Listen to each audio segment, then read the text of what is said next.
বাবাদের আপনারা তো টাকা পয়সা বেশি নাই না তো কি স্বপ্ন দেখছেন আপনি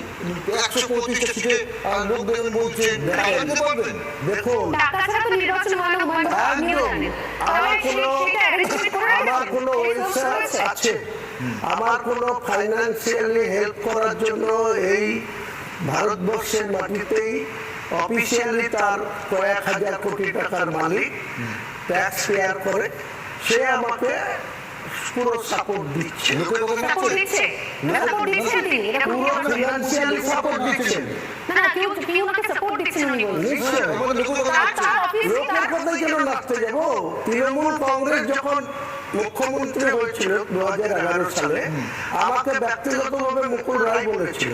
যে সারদার টাকা লুট করে মুখ্যমন্ত্রীকে মুখ্যমন্ত্রী বানিয়েছেন 500 কোটি টাকা নিজে বলেছিল আজকের দিনে তিনার বাক্যলাপ নেই